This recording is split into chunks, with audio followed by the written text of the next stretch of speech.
All right, what's good? Comment, like, subscribe. Good things will happen to you. All right, so our good buddy, Mr. Fun Time McGregor, he's back on the PR campaign, and he's trying real hard to get his fans back because he does everything for the fans. It's all about the fans.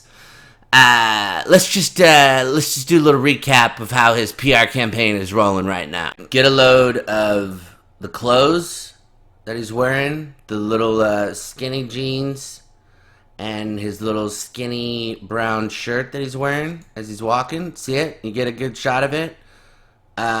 Because it's like broad daylight. Are you getting a good shot of it? White sneakers, skinny blue jeans, and his skinny little t-shirt with his, I don't know, man. I don't know what's going on with this dude.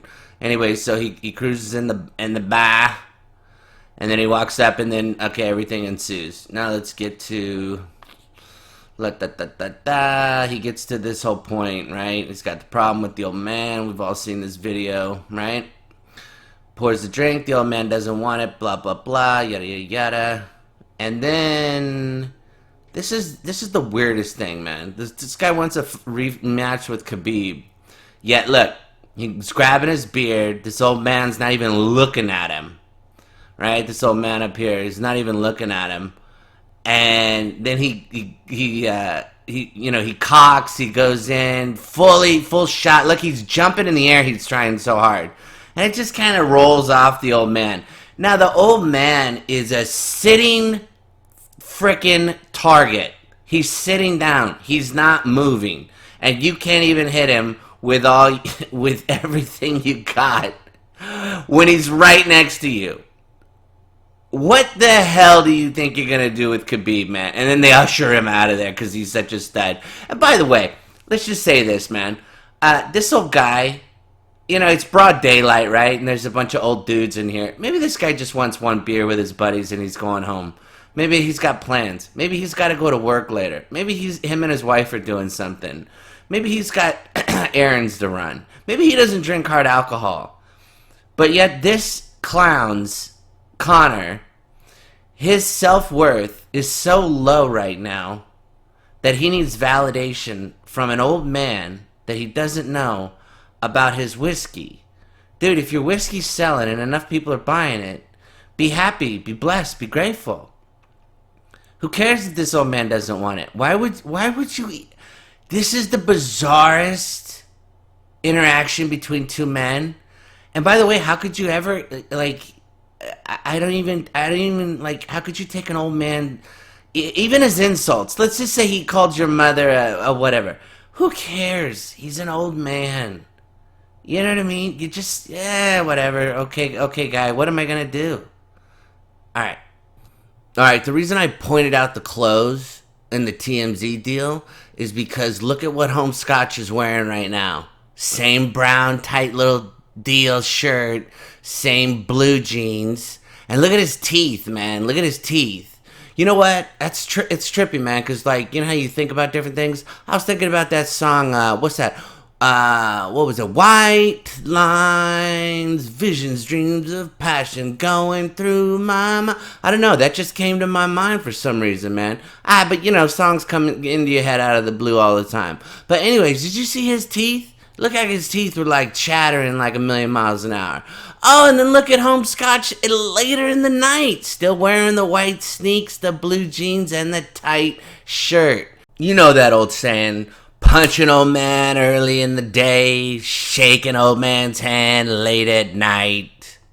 Plus, on top of that, man, the guy's got a ton of energy. Looks like he could go from the daytime drinking in a bar to go to the nighttime. I don't know. It must be on some good supplements to have that kind of energy, my man. But anyways, so he goes on the most softball MMA show ever. All right? Ariel Helwani lives and breathes MMA. And he's a good guy. God bless him. He's even wearing a salmon-colored tie to match Conor McGregor's salmon-colored. I don't know if that's pink or salmon, but I feel like I'm kind of bougie right now, so I'm going to say salmon.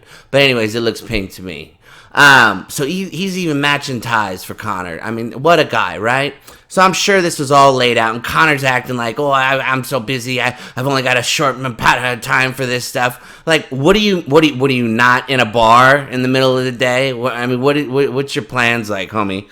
Anyways, so he goes on Aaron Helwani, and Aaron Helwani's asking him all these questions, and he's giving the old speech and all the BS. Anyways, he's a total contradiction of everything he said in the past. He used to say that prize fighting was something that you get in, you get paid, and you get out. And he still wanted to have all his brain cells intact. Now he's saying that this is a martial art, and I'll take this to the grave, and I'll fight as long as I possibly can. Like, does that sound like normal? This dude, 2 years ago, he was like choosing and picking, every little detail. And now all of a sudden, he'll take any fight. He called off, he listed literally every fighter. He's like, I'll take Nate, I'll take Jorge Masvidal, I'll take Justin Gaethje, I'll take Cowboy, I'll take Dustin, I'll take Max, I'll take Dana. He'll take Dana White. It doesn't matter. He'll take anybody. So, and the coinkydink of this whole thing was that he didn't do any interviews before, and this incident actually happened in April. He never came forward and publicly kind of apologized or anything. Not that he needed to, but just to kind of get ahead of it if he had any common sense and, scruples in his mind. You might want to get ahead of a situation like hitting an old man in a bar, but he didn't do that. So Slick Rick waits to frickin' the day he does his interview was, guess what? The same day that the old man came out in a newspaper article. Yeah, in the Sun. Wait a minute, was it the Sun? I don't know. I can't, hang on a second. There's a couple of them. Was it the Sun or was it the Mirror? It was the Star. I apologize. It was the, what is this called? Let me look at it real quick. The Irish Daily Star. My apologies. Anyways, Conor's just a bully with money. The guy didn't even want any fame, didn't want attention, didn't tell his name. He just told his side of the story. And he says Conor's a bully with money. So that comes out in the morning, and guess who's on TV at night? Mr. I can't let anybody else in this world have any attention whatsoever. Even after the Nate Diaz fight, this cocky sucker even had the huevos to sit here and say, I don't on his Instagram to Nate Diaz. He's got a picture of him and Nate in a fight they were in, and he says, I don't blame you for not mentioning me for the trilogy bout post-fight. You know what I'm like when I get going. Vicious. Dog, you haven't fought anybody but this old man and a cell phone in the last 3 years. Why would Nate Diaz even think of you? And why would Nate Diaz share his moment with you? This guy is his head, I swear to God, no wonder he bought a boat, because his head can't fit in a house anymore. So anyways, I just think it's bizarre. He can't let anybody else have attention.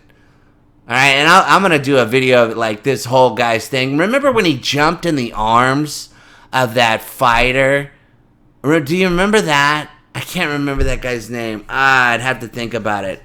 Anyways, after the guy won the fight, it was like his buddy. He jumped in his arms like a kid would do, or like a woman would do to a grown man. I don't know about that, man. Anyways, so now he's saying that he's coming back for redemption, retribution, and he's respect, and he's doing it all for the fan. Dude, the fans aren't living and breathing if you fight, homie. Nobody cares. It's been 3 years since you fought. Nobody's life is affected. I mean, unless you're gambling on you, it's not like people, make money off of you. You know what I mean? I mean, the UFC business might do better, but other than that, it's not like you're, increasing the GOP of of Ireland or something. You know what I'm saying, dude? It's just your stupid fight. All right, let's get to the real reason of this PR thing. This is all coming down to money. Okay, this guy doesn't care about his actions or whatever. This is just my opinion. He doesn't care about his actions, whatever. This all comes down to money. Everybody's on his ass now. Businesses are canceling their Proper 12 thing. People are pouring it in the toilet and all this other stuff. People are coming down on him left and right. Okay? Because there's no way you can come back. This all comes down to money. He's losing his money. There's a morality clause probably in, the companies that are sponsoring him. And that basically means, you do something that's illegal or, deemed inappropriate or whatever. They can sever ties with you because you're bad for business. You're bad for the brand. You're bad, for the partners or whatever. So everybody's coming down on his ass. The other thing is this. Also, even Dana White, after the Khabib fight, Tony Ferguson is next. Everybody knows that. But he's like, if Tony can't fight, I'll get Conor get the shot. Dana even knows if Conor gets in the ring one more time, it doesn't matter who. It's got to be the Khabib fight because that'll be the biggest moneymaker. If Conor fights anybody other than Khabib on his first time back and he loses, Dana knows it's over. Dana knows that this money train is over. So Dana needs him to fight Khabib. So I guarantee you the fight that he'll come back in, I can't guarantee, but 99.9% is going to be Khabib because Dana knows that's going to be his biggest moneymaker. He's going to lose that fight, and then Dana's kind of got to write him off at that point, and then he's going to fight a bunch of guys that'll probably kick his ass too. I think everybody he fought in the past, I think right now could kick his ass. I think Max could kick his ass, Dustin could kick his ass. I think they all could kick his ass. I don't know about Dennis Seaver, but whatever. Anyways, different story. Main point, homie's losing money. His reputation is down south, and it's over for him. Okay? It's just over. And then he says about turning over a new leaf, not taking the bait. The bait? What? Old man doesn't want your drink? That's baiting you? You want half of my sandwich? No, I'm good. Are you baiting me? Are you crazy? And then the other thing is, you want to take a photo with me at 5 a.m. out front of the club? Oh, you're baiting me. What? Anyways, and then, I apologize. I'm turning over a new leaf. I need to work on myself. I need to fight anybody to get back. I don't believe this guy's he's set for life. Okay, that number one. He sounds desperate and hard up to get in the ring. He's too desperate and hard up for attention. I think he blows money like water. This is just my opinion. I don't have any facts on any of this. But I certainly don't think he's set for life. You know what I mean? Something's not adding up. So he looks like he's supporting everybody that, is in a mile radius of his, proximity. So anyways, he says he'll take on anybody. And then this happens. After Dustin Khabib fight, he sends out a text. Book my rematch for Moscow. Like everybody's just hupping too. Because this Yahoo sends out a thing, right? And then a couple days later, whatever, Dustin Poirier, who lost gracefully and was respectful, says, I think me and Conor can run it back. Makes a lot of sense at this point. And Conor goes, I fed you the canvas in 90 seconds, bro. You should have spoke my name with a little bit more respect in that build-up. McGregor not next, mother effer. It's McGregor always. McGregor the goal always. Say it now and think about it. Dude, are you a clown or what, homie? And by the way, you got nothing better to do than look at Twitter and just respond back so fast? Oh, you're really turning over a new leaf. McGregor's not next, MFer. McGregor is always the goal. Now say that and think about it. Yeah, you really turned over a new leaf, homie, because you were just saying this 2 seconds ago. But I'm not going to wait around. I'm not without whoever. If you're asking me whoever. If Dustin goes in and does it, Dustin. If Nate asking me whoever. If Dustin goes in and does it, Dustin. If Nate asking me whoever. If Dustin goes in and does it, Dustin. If Nate. Dog, nobody likes a hot bag of wind. So just be a cool guy and calm down. You ever think maybe your clothes are too tight and they're just constricting all the blood from going to your brain and making good decisions? Is that possible? Has anybody studied that? Is there a doctor studying the effects of skin-tight clothing on men? I don't know if it should be worn more than 8 hours a day, dude. Maybe you might want to chill that out. But anyways, look, action speaks louder than words. Enough with the words. Do some action. You want to fight? Fight. Great. But if not, then do something positive with your time. All right, Scoobs? Because right now, you're a mess.